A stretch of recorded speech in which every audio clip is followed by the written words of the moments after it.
I'd like to read a story that was sent to me last week by a colleague, Father Johnny Moore, the parish priest above in Donegal. In a mother's womb were two babies. One asked the other, "Do you believe in life after delivery?" The other replied, "Why, of course. There has to be something after our delivery. Maybe we're here to prepare ourselves for what we will be later." "Nonsense," said the first. "There is no life after delivery. What kind of life would that be?"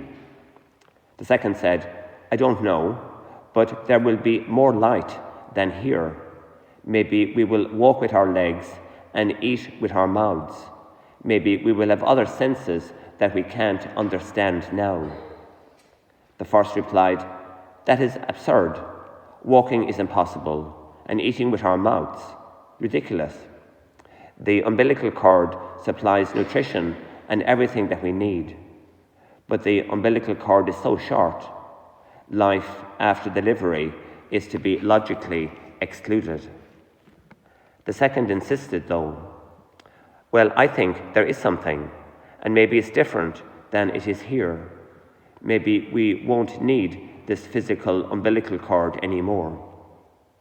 The first replied, "Nonsense. And moreover, if there is life, then why has no one ever come back from there, the outside world? Delivery is the end of life, and after the delivery there is nothing but darkness and silence and eternal oblivion. It takes us nowhere." "Well, I don't know," said the second baby, "but certainly we will meet Mother and she will take care of us." The first replied, "Mother, you actually believe in someone such as Mother? That's laughable. If Mother exists, then where is she now?" The second baby said, "She's all around us. We are surrounded by her. We are of her. It is in her that we live. Without her, this world would not and could not exist." Said the first, "Well, I don't see her, so it is only logical that she doesn't exist."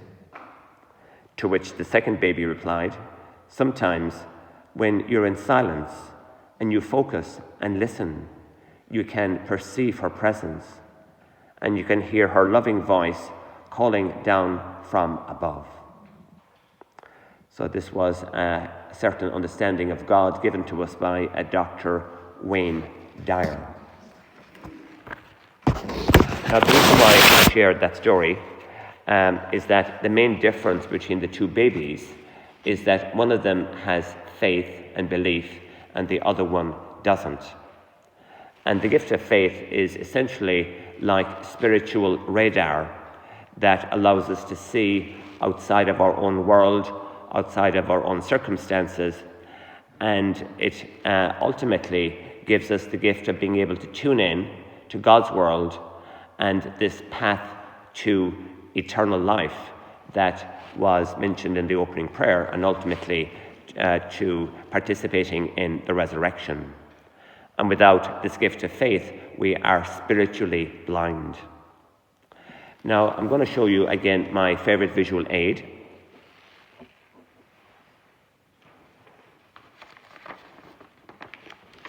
I'd like you to look at this and maybe you can see Jesus. He's there slightly concealed. There's a black border, black letters, white background. But if you don't have right perception, if you don't look at it the right way, you don't see what is there.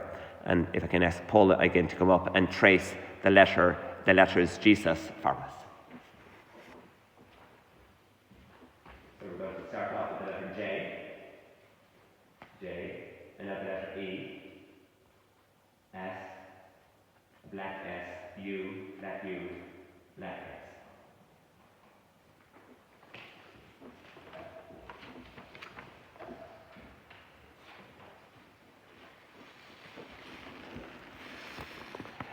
So the next important question is, what is the single most important thing that we do in our life in order to be able to see Jesus and to have the gift of this spiritual radar? And the answer is prayer. Padre Pio, with the benefit of his mystical vision and mystical insight, said that prayer is the oxygen of the soul. If our body happens to be deprived of oxygen, then we die pretty quickly. And similarly, if our souls are deprived of prayer, then we die spiritually. There is, however, a crucial difference in that little example or analogy, and it is this. A body deprived of oxygen is going to die and it can't be revived, but on the other hand, a soul that has lost its spiritual life can regain spiritual life if it sees the whole point in the discipline of prayer. Now, I've shared this with you before as well. I've been a priest for 26 and a half years. Every New Year's, when I'm in a parish, I propose to people that they make a New Year's resolution to give God 20 minutes of prayer time every day. It'll be the single biggest thing you can do to complete this path to eternal life that we mentioned in the opening prayer. It is a very simple resolution, and it'll work 100% of the time if we want to. That is giving God 20 minutes of our time before we get into bed at the end of every day. St. Francis de Sales said that if we're too busy to pray, then we are too busy.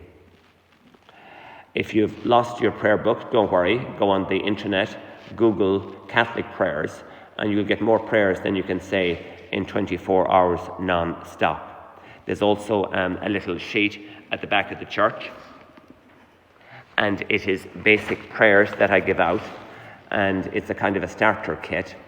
But the other thing I'd like to draw your attention to is that at the very back of it, there is a link to 50 catechetical talks by Archbishop Fulton Sheen. It's in today's world, we need to know more about our Christianity than we learned for our confirmation, and the 50 talks of the Archbishop is a very good way to grow in our understanding of the faith. 20 minutes is about the time taken to say the Rosary. Fairly soon we're going to be having the canonization of Blessed Carlo Acutis, a remarkable young man. He died of leukemia at 15, but not before he lived an extraordinarily holy life. And one of his quotes that I like is that the Rosary is the shortest ladder to get to heaven. We won't find heaven on ground level. We have to climb, and the Rosary is a marvelous way to get there. So why is prayer of such paramount importance, akin to oxygen for the soul? Well, it goes back to, again, another basic of what our Christianity is. Pope Benedict XVI said that Christianity is friendship with God. That's so simple and it's so profound. And the way that friendship grows with anyone is that we talk to them, and by talking, we are actually entering into their presence. Now, if we look at the Gospel, we heard on Easter Sunday morning, Jesus' friends, who had come to know him over the 3 years of his public ministry, wanted to go to the tomb and anoint his body and make sure that everything was well. And obviously, they didn't find Jesus' body because he'd come back from the dead. But the same familiarity that Jesus' followers had with him over the 3 years of walking the roads of Palestine back in the first century, that same privilege is possible for us 2,000 years later if we are dedicated to prayer. This is the power of prayer. It brings us into God's presence. So to sum up what I'd like to leave you with this morning, the most precious gift in the whole world is the gift of faith and being able to see and believe in Jesus. This is the key to eternal life with God and the resurrection.